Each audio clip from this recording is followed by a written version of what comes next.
विधानसभेच्या निवडणुका काही दिवसावर येऊन ठेपलेल्या आहेत आणि अशा प्रसंगी आपण पाहतोय देगलूर हा मतदारसंघ जो आहे तो हा शेड्यूल कास्टसाठी राखीव मतदारसंघ आहे आणि या राखीव मतदारसंघामधून नेमकं कोण निवडणुकीला उभं राहणार आहे, या ठिकाणची स्थिती काय असणार आहे, 2019च्या निवडणुकीमध्ये देगलूर मतदारसंघाची स्थिती काय होती पाहूया त्या व्हिडिओच्या माध्यमातून। नमस्कार, मी डॉक्टर नागराज मगरे, शब्दयोद्धा लाईव्ह मध्ये आपल्या सर्वांचं मनपूर्वक स्वागत। आपण पाहतोय देगलूर विधानसभा मतदारसंघ हा शेड्यूल कास्टसाठी राखीव आहे आणि या मतदारसंघातून अनेक उमेदवार इच्छुक आहेत आणि या इच्छुक उमेदवारांपैकी नेमकं कोण निवडून येते, नेमकं गणित काय असणार आहे हे आपण पाहणार आहोत। तत्पूर्वी या मतदारसंघाचा आपण आढावा घेऊया। 2009 साली अस्तित्वात आलेला हा मतदारसंघ आहे आणि बौद्धांची संख्या या मतदारसंघामध्ये जास्त आहे, परंतु 2009च्या नंतर ते आज तागायत शेड्यूल कास्टचा हा मतदारसंघ असून सुद्धा या मतदारसंघामध्ये बौद्धांचा आमदार झालेला नाही, हे देखील तेवढं सत्य आहे। इतर जाती समुदाय जे आहेत ते शेड्यूल कास्ट मध्ये आहेत आणि त्या समुदायाचे आमदार या मतदारसंघातून निवडून गेले, परंतु बौद्धांना मात्र या निवडणुकीमध्ये संधी मिळालेली नाही।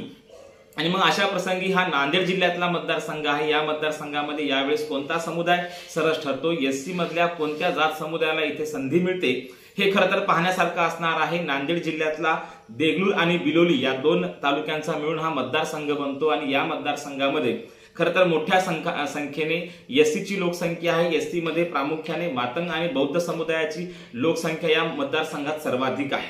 आणि मग या मतदारसंघामधून आतापर्यंत जर आपण पाहिलं 2009च्या निवडणुकीमध्ये रावसाहेब अंतापूरकर हे काँग्रेसचे उमेदवार निवडून आलेले होते।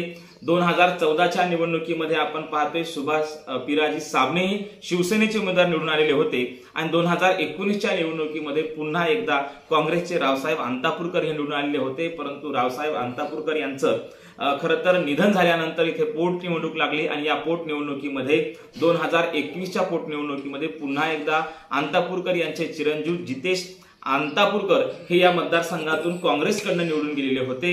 परंतु आज आपण पाहतोय आजची स्थिती मात्र या मतदारसंघातली वेगळी आहे। ते भलेही काँग्रेसकडून निवडून गेलेले असले तरी नांदेड जिल्ह्यातले मोठे नेते, महाराष्ट्राचे नेते, अर्थातच माजी मुख्यमंत्री अशोकराव चव्हाण साहेबांचा प्रभाव या मतदारसंघामध्ये आहे, या जिल्ह्यामध्ये आहे आणि या जिल्ह्यातला हा मतदारसंघ असल्या कारणाने ज्या ठिकाणी अंतापूरकर साहेबांना खरं तर काँग्रेसकडून मोठ्या प्रमाणामध्ये जे काही मते मिळत होती काँग्रेसच्या माध्यमातून, ते अर्थातच ती मते सगळे अशोकराव चव्हाण साहेबांच्या माध्यमातून होती आणि हीच आपल्याला लक्षात येतं की ही भूमिका पुढे घेत जितेश अंतापूरकर यांनी मात्र कुठेतरी भाजपसोबत घरोबा केला। अर्थात चव्हाण साहेबांसोबत ते भाजपमध्ये गेल्याचं आपल्याला दिसून येते आणि मग ते भाजपसोबत असल्या कारणाने या मतदारसंघामध्ये आता पुन्हा भाजपचा झेंडा फडकणार का, शिवसेनेचा फडकणार का, पुन्हा काँग्रेस याच्यामध्ये बाजी मारणार, हे खरं या निवडणुकीला पाहण्यासारखं असणार आहे। परंतु एक महत्त्वाचं या मतदारसंघातलं निरीक्षण जर आपण पाहिलं तर या मतदारसंघामध्ये अंतापूरकर यांच्या घराण्याकडे अर्थात अंतापूरकर यांच्याकडे 3 टर्मची ही निवडणूक त्यांनी जिंकलेली आहे। फक्त एक वेळा सुभाष पिराजी साबणे हे शिवसेनेचे उमेदवार 2014ला निवडून आलेले होते आणि आपण इथे पाहतो या मतदारसंघामध्ये मोठ्या संख्येने मातंग समुदाय आहे जो एसटी मध्ये येतो आणि हाच या मतदारसंघात निर्णायक मतदार आहे। परंतु या निवडणुकीमध्ये महाविकास आघाडी आणि महायुती या दोन्ही युत्यांमध्ये नेमक्या कोणत्या युतीला इथला समाज स्वीकारणार आहे, पुन्हा एकदा अंतापूरकरला इथला समाज संधी देणार आहे का, किंवा ते या मतदारसंघामध्ये निवडून येतील का, हे देखील पाहण्यासारखं असणार आहे। दुसरीकडे आपण पाहतोय काही इच्छुक उमेदवार आहेत, त्या इच्छुक उमेदवारांमध्ये आपण प्रामुख्याने सुरेशदादा गायकवाड असतील, जितेश अंतापूरकर असतील, सुभाष साबणे असतील या मतदारसंघामध्ये इच्छुक आहेत। काँग्रेसकडून इच्छुक असलेले सुरेशदादा गायकवाड हे खरं तर आंबेडकरी चळवळीतले आणि आक्रमक नेते आहेत। एकेकाळी बसपात असलेले भारी बहुजन महासंघाचं महाराष्ट्राचं नेतृत्व केलेले आणि चळवळीमध्ये पॅन्थरच्या काळापासून चळवळीत सक्रिय असलेले सुरेशदादा गायकवाड या मतदारसंघामध्ये इच्छुक आहेत।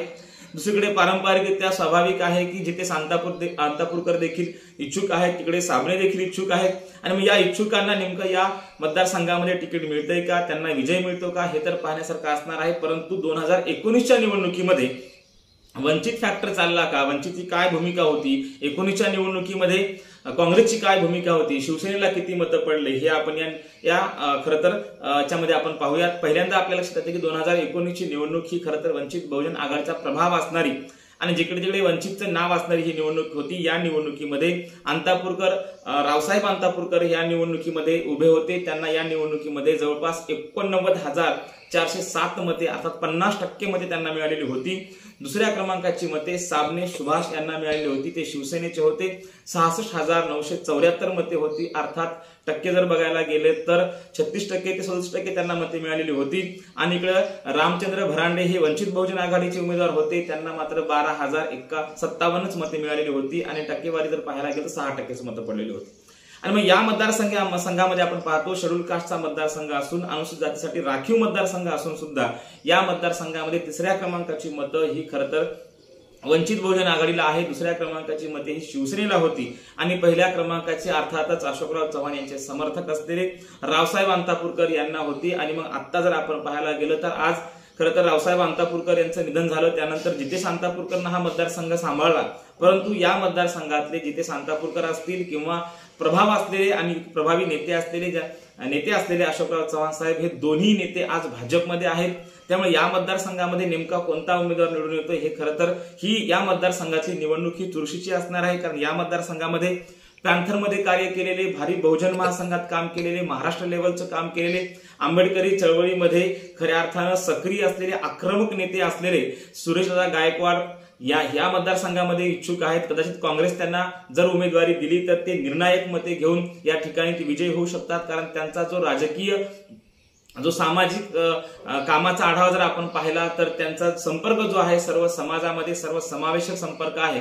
आणि म्हणून या मतदारसंघामध्ये काँग्रेसने जर सुरेशदादा गायकवाड यांना जर उमेदवारी दिली तर कदाचित या मतदारसंघामध्ये काँग्रेसला पुन्हा संधी मिळू शकते. एकीकडे अंतापूरकर आणि अशोक चव्हाण साहेबांवरती मतदारसंघात लोक नाराज आहेत कारण ते भाजपमध्ये गेलेले आहेत. त्यामुळे काँग्रेसचे जे मतदार आहेत, जे पारंपरिक मतदार आहेत, ते खरं तर काँग्रेसवर नाराज आहेत. आणि म्हणून या ठिकाणी जर सुरेशदादा गायकवाड यांना उमेदवारी दिली तर या मतदारसंघामध्ये एक निर्णायक लढाई होऊ शकते. कारण दुसरीकडे आपण पाहतोय वंचित बहुजन आघाडी काही कमी नाही, ते देखील त्या मतदारसंघामध्ये आपले मतं राखून आहेत. त्यांची ती मतं खरं तर निर्णायक ठरणार आहेत. कोणत्या उमेदवाराला निवडून आणायचं आणि कोणत्या उमेदवाराला पाडायचं हे खरं तर वंचित आघाडी ठरू शकते. परंतु आज आपण जर फॅक्टर पाहिला, आजची जर गणित पाहिली तर वंचित बहुजन आघाडी देखील निवडणुकीच्या विजयाच्या रेसमध्ये आहे. त्यामुळे काँग्रेस, शिवसेना आणि वंचित बहुजन आघाडी या तिघांमध्ये या मतदारसंघामध्ये फाईट चालणार आहे. आणि याच्यामध्ये खरं तर चुरशीची निवडणूक होऊ शकते, त्रिशंकू निवडणूक होऊ शकते.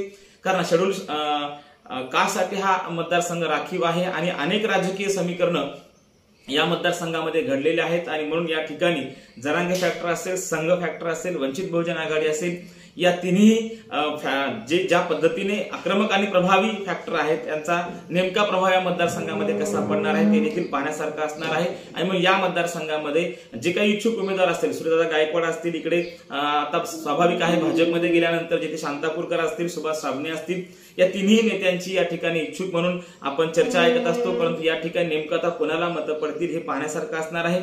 आणि अशोकराव चव्हाण साहेब असतील किंवा भास्करराव खतगावकर असतील यांचे या मतदारसंघामध्ये अतिशय प्रभाव आहे.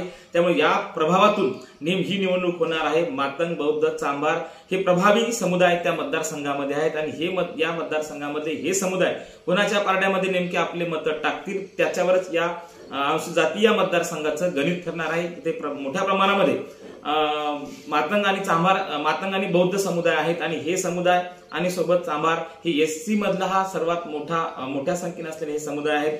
आणि हे समुदाय ठरवतील की नेमका आमदार कोणाचा असला पाहिजे. परंतु यासोबतच जरांगे फॅक्टर देखील नाकारता येत नाही.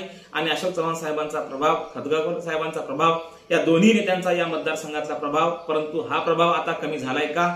हा प्रभाव खरंच तो कायम आहे का? आणि पुन्हा एकदा मतदार चव्हाण साहेबांच्या पाठीमागे जाऊन भाजपचा अर्थात शिवसेनेचा उमेदवार निवडून आणतील का? नेमका कोणाचा उमेदवार निवडून आणतील हे खरं तर या निवडणुकीला पाहण्यासारखं असणार आहे. धन्यवाद.